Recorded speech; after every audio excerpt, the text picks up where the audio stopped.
¿Qué tal? Mi nombre es Jorge Macías y estaremos hablando del capítulo 4, el teorema de Heckscher-Ohlin de Economía Internacional. Durante la segunda mitad del siglo XIX, la economía europea presenció algunos cambios en su estructura gracias a incrementos en la productividad del trabajo que se dieron por el uso de nuevas técnicas de producción y de capital. Por consiguiente, este periodo no solo fue testigo de una revolución productiva. De esta manera, nació la idea de que cada factor contribuye el proceso productivo de acuerdo a la aportación marginal y se hacen cambios importantes a los modelos desarrollados por los clásicos, que estos mismos aterrizaron más a la realidad y se hicieron correcciones para tratar de mejorar los principios generales de la teoría clásica. Asimismo, los neoclásicos asociaron el capital con el trabajo como factores generadores de valores económicos, ya que se dieron cuenta de que las mercancías no solo cambiaban en proporción al trabajo, sino que el capital también jugaba un papel importante. El modelo de Heckscher-Ohlin busca explicar el funcionamiento de los flujos del comercio internacional. Inicialmente, fue el economista L. Heckscher quien formuló un teorema en 1919. De acuerdo a esta teoría y bajo el supuesto que el proceso de producción y la combinación de factores es la misma, cada país tiene una dotación de factores diferentes, por lo que hay quienes tienen abundancia relativa en capital y quienes tienen abundancia relativa en trabajo.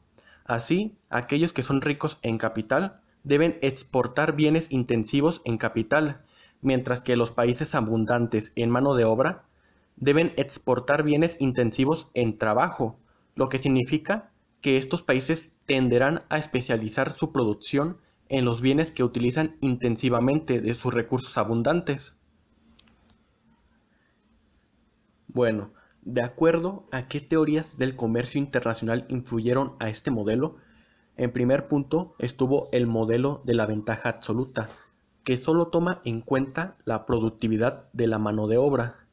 Otro modelo fue el ricardiano, que estuvo asociado con la asignación entre los sectores de un único recurso, el trabajo, que determina las posibilidades de producción. Este modelo nos aporta la idea esencial de la ventaja comparativa, pero no permite hablar de la distribución del ingreso. Y por último, el modelo de las dotaciones factoriales. Este modelo es muy complejo, permite múltiples factores de producción que además se pueden desplazar entre sectores. Conduce a una comprensión más profunda sobre los recursos que pueden determinar los patrones de comercio. Existen varios postulados en el teorema de Heckscher-Ohlin que, de acuerdo con este mismo, si las condiciones y los supuestos del equilibrio general walrasiano prevalecen en dos economías determinadas, las diferencias que pueden existir entre sus sistemas de precios respectivos estarán determinadas por diferencias en cuatro conjuntos de variables económicas locales. En primer punto serían las dotaciones de factores productivos. En la segunda serían las tecnologías disponibles. Como tercera sería la distribución de los factores y sus ingresos. Y como cuarto, las preferencias de los consumidores. Las primeras dos variables se pueden considerar como condiciones de oferta y las últimas dos como condiciones de demanda.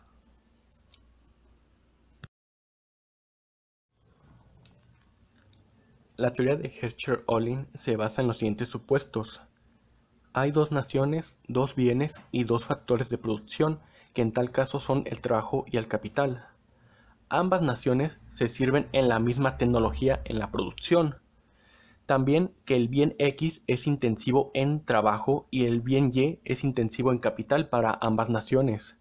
Existe especialización incompleta de la producción para ambas naciones. Hay competencia perfecta en los mercados de mercancías y de factores de las dos naciones. Y pues, para recalcar, el comercio internacional entre las dos naciones siempre está equilibrado.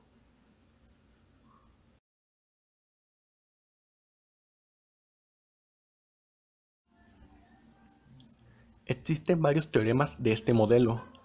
Uno de ellos es que predice el patrón de comercio a partir de la intensidad y abundancia factorial.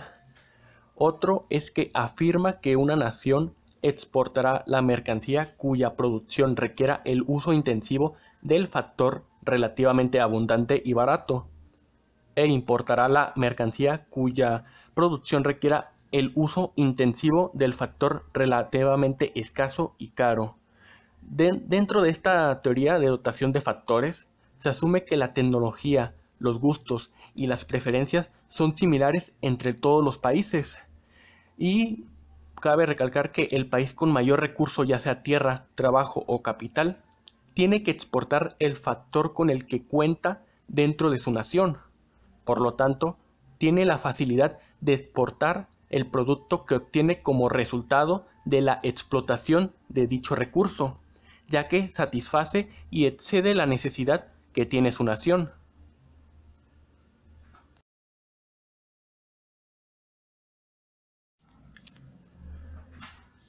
La paradoja de Leontief establece que los países industrializados poseen más cantidad de oferta de mano de obra intensiva en trabajo que los países aún en desarrollo. Aunque ha habido un número importante de pruebas empíricas desde que Olin postuló su teorema, el estudio de Leontief ha sido el más ampliamente conocido y discutido, debido a sus controversiales resultados. La paradoja de Leontief ha tenido varias críticas que, aunque pareciera un trabajo impecable, no tardaron en aparecer las mismas críticas. Algunos economistas aludieron a que el resultado se debía a un mal entendimiento de lo que implica la intensidad de los factores. Al mismo tiempo, la paradoja de Leontief encontró muchos detractores que afirmaban que faltaban variables en el modelo. Por ejemplo, recursos naturales, el capital humano, los avances tecnológicos o los aranceles, por citar algunos de ellos. Por último, una de las grandes críticas a la paradoja de Leontief llegó de parte de aquellos que indicaban que no se podía confirmar o demostrar un principio haciendo solamente un estudio sobre un único país en un determinado periodo de tiempo. Es decir, que para demostrar aquello habría que realizar un estudio mucho más extenso y minucioso, teniendo en cuenta un periodo de tiempo más amplio. Bueno, otro tema surgido de este mismo capítulo es el comercio en productos diferenciados.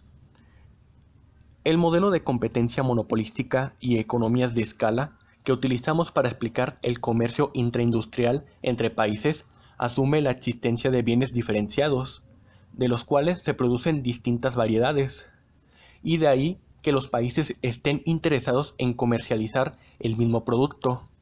La idea del modelo, ampliamente desarrollado en cualquier libro de texto, es la siguiente.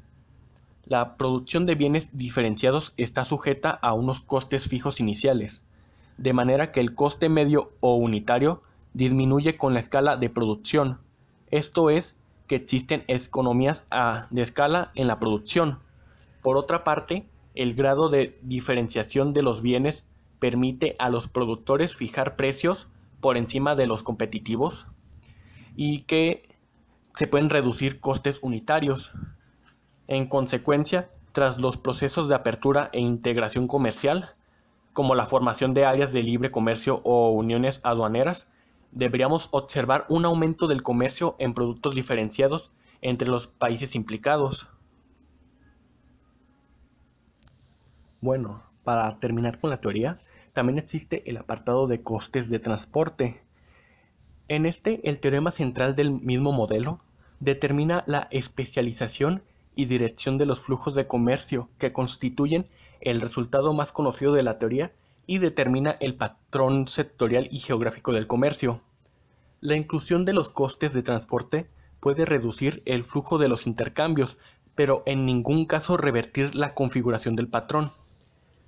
En una primera opción se combina la diferenciación del producto con el mantenimiento de la competencia perfecta. Es el caso de lo que se le conoce como enfoque neo-Hecheroline. En este tipo de modelos, los efectos se derivan de la introducción de los costes de transporte, que son básicamente dos. Por un lado, una disminución de bienestar y por otro la reducción del número de variedades de productos que se comercian internacionalmente. Bueno, ahora pasaremos a un ejercicio de Head-Shadowing utilizando los factores de producción para este caso.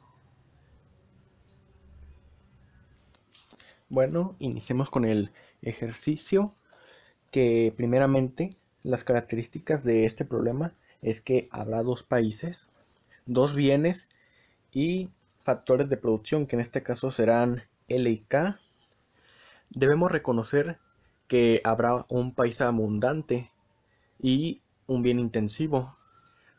Los datos están mostrados en dos países que son Estados Unidos y Reino Unido, en los cuales se marca pues las cantidades que tiene cada uno, y en la tabla de la derecha se muestra cómo está proporcionado sus factores de producción. Esa tabla la haremos más tarde. Bueno, primeramente haremos la operación para saber en qué es abundante cada país, que en este caso Estados Unidos haremos una simple división entre K y L y K, que, que muestra que KL 7 tercios es, es mayor que LK. Quiere decir que Estados Unidos es abundante en K, o sea, en capital. Y en Reino Unido hacemos lo mismo, haciendo una disminución, ya que muestran que es 500 y 200. Hacemos que es 2 quintos y 5 medios. Y aquí igual se toma el valor mayor, y resulta que Reino Unido es abundante en trabajo. Siguiendo con la siguiente tabla, en esta tenemos que buscar la intensidad de los factores. Cabe recalcar que cada país exportará el bien intensivo en su factor relativamente abundante.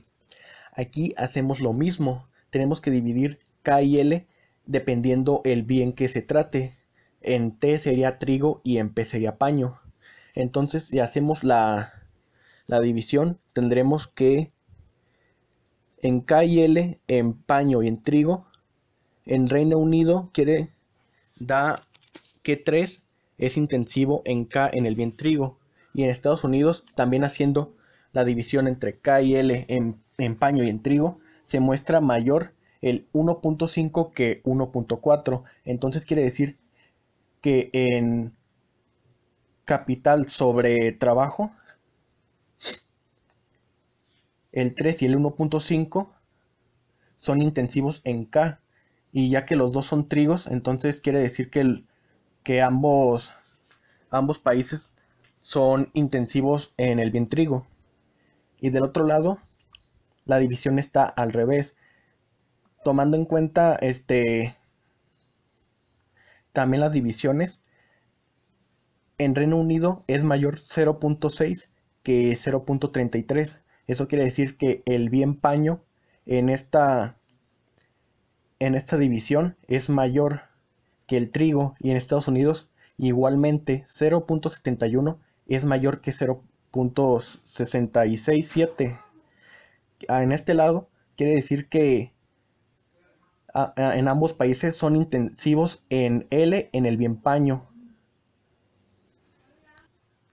Y para finalizar con este primer ejercicio, como se muestra en la parte de arriba, ya es recabando la información que hicimos en un momento, donde Reino Unido es abundante en L y Estados Unidos en K o en capital. Y abajo indica en cuáles eran sus factores de intensidad, que en este caso en Reino Unido es en paño y en Estados Unidos es en trigo.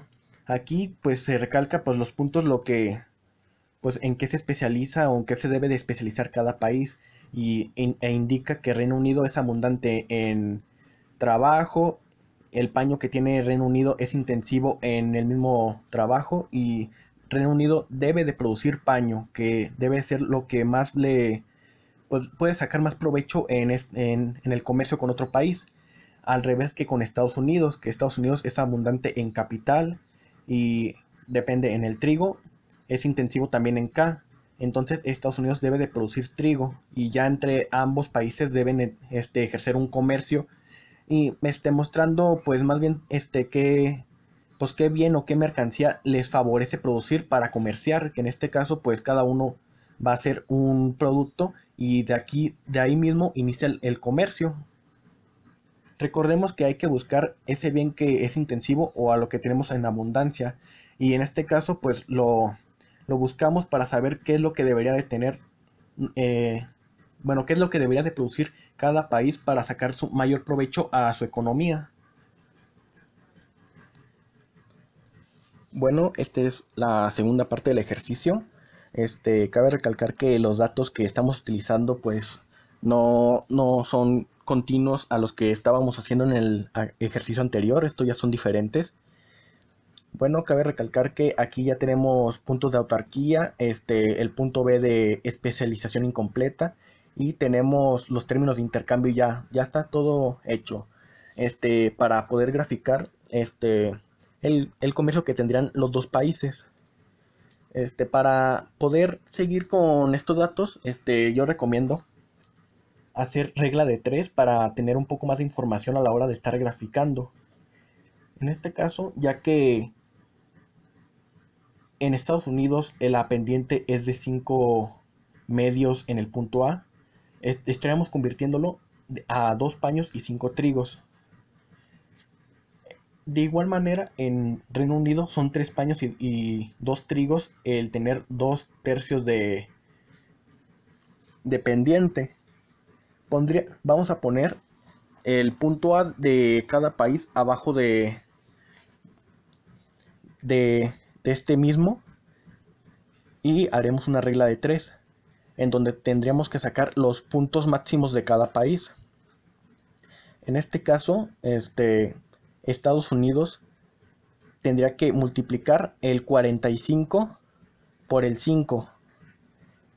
En ese momento estaría dividiéndose entre 2 y lo que salga de ese resultado tendríamos que sumarle 95 y el resultado de este sería 207.5. 207.5 sería en trigos y sería pues el punto máximo pues en ese país.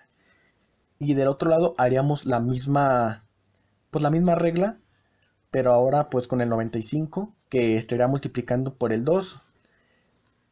Este resultado sería 190. Lo estaríamos dividiendo entre 5. El resultado es 38 y estaremos sumándole el punto A, que es 45. En este caso son 83.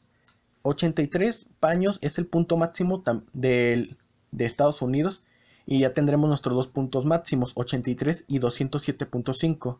Como ven, nomás es una regla de 3 donde el resultado al final se suma en el punto A, dependiendo si es el punto A, si estaría sumando en el B o el 95 se estaría sumando en el 45. De igual manera, en el Reino Unido se aplica el mismo, la misma regla, donde 82 se multiplica por 2 y se divide entre 3 y el resultado se suma en el 56. Y el 56 al revés, se multiplica por 3 dividido entre 2 y se suma 82. Y como ven, ahí abajo están los puntos máximos de cada país.